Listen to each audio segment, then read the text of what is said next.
A new funding round, rising revenues, and keen Wall Street interest around the buy now, pay later space, all boosting the valuation of fintech startup Upgrade. CNBC reporting the company's latest fundraising round puts its valuation around $6.3 billion, a jump of 83% just this year. Upgrade's revenues have also jumped, rising 70% from June to October. And the Upgrade credit card is now one of the fastest growing in the country. Renaud Laplanche is CEO and co-founder of Upgrade, and he joins me now. Renaud, it's great to see you again. Of course, many remember you from Lending Club. How is it going so far at Upgrade, and what is the key difference with the company this time around, also kind of in the personal loan space, from what Lending Club does? Yeah, hi, Katie. Thank you for having me back on the show.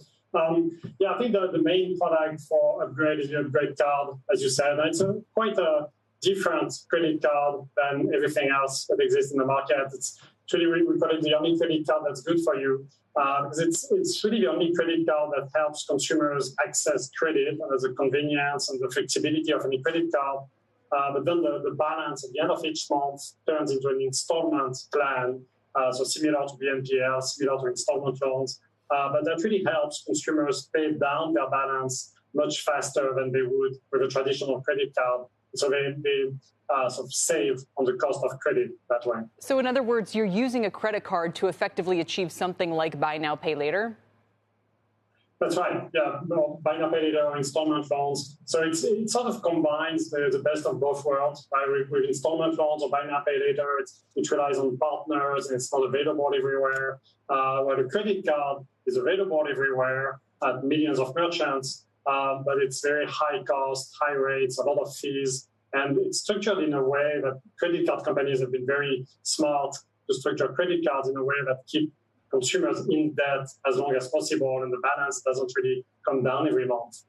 So with Upgrade card, you get both. You get flexibility and convenience and available at millions of merchants, but at the same time, you get a lower rate, no fees, and a balance that comes down every month, and you sleep better at night because you know you're paying down principal and interest every month. And how do you deal with adverse selection, which has been a problem, again, whether at Lending Club or now in the buy now, pay later space? My understanding is that most companies deal with default risk by just turning off your opportunity to continue using it. So if it happens on Affirm or one of the others, it's, well, that's the last time I can use Affirm.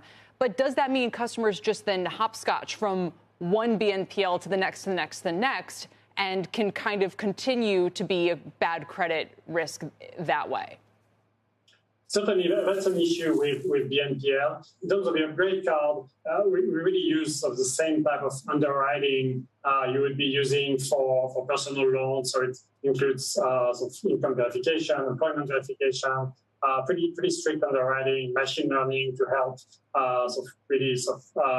assess the credit risk of each consumer. But we actually believe we're getting positive selection because the type of consumers who go for the Upgrade card rather than the traditional credit card is the type of consumer that is interested in keeping their good credit standing up and have the discipline to pay down principal and interest every month, as opposed to the traditional credit card where you can just carry over that balance every month and never quite take care of it and end up having this never-ending revolving debt.